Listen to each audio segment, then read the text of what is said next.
Well, hey there, everybody.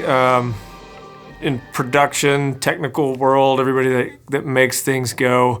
My name is Whit. I'm here at Church on the Move. I'm the executive pastor here, but I spent a long time being the arts director here and working hand in hand with technical artists. And as I said last year, I really do believe that people who work in the technical field are artists just as much as the people who are on the stage performing and all of that. And so right now we're in that season where we're getting ready for Christmas. I'm sure your team is preparing for Christmas, just like our team is preparing for Christmas. And as I've told our staff, of course, everybody knows, like, this is it for us. I mean, this is like prime time, Super Bowl, whatever analogy you want to throw at it. Like, this is it. This is a time where we get to really impact people for Jesus. And so this is a really important time. But I just wanted to kind of challenge you with something and get you maybe to think about it in maybe a different way this year, just from something that's really been challenging me personally a lot lately.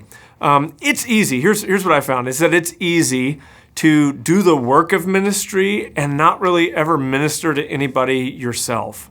To kind of work behind the scenes or to work on projects that you know are going to impact people. And so indirectly, I mean, we impact a lot of people. People are going to come to your services. And so every person that walks in the door, you've had a hand in moving the ball down the field, as it were, for them coming to Christ. But I just want to challenge you with something that has been something that we've been talking a lot about around here, and that is getting involved personally.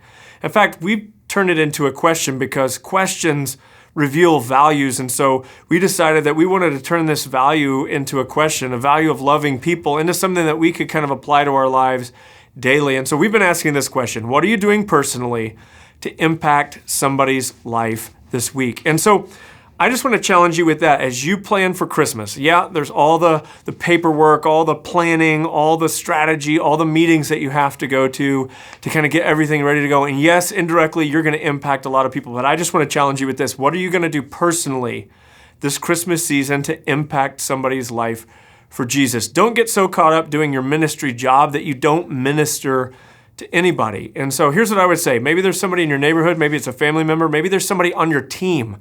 Just because they're in church doesn't mean there's people who aren't hurting right around you that you can and God can use you to impact their life. So I'm just challenging you, as we've been challenged ourselves around here, is just let's not just get so caught up doing the work of ministry that we don't actually minister ourselves. What are you doing personally to impact somebody's life for Jesus? And I think this Christmas season, as we come closer into it, all of us have something that we can do. If you'll just get quiet and pray and say, okay, God, use me for more than just what I get paid for.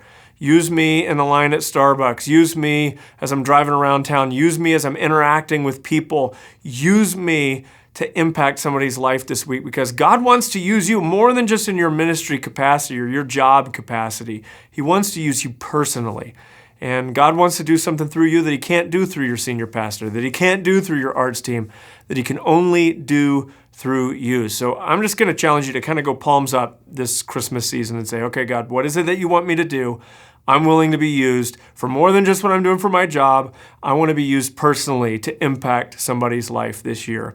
That's what I hope will happen, is that not just the big events that are going to happen, but that God does something in you and through you this Christmas season. I pray that your Christmas services, that everything goes smoothly, safely, and that you guys have the best Christmas you've ever had. God bless. I'll see you later.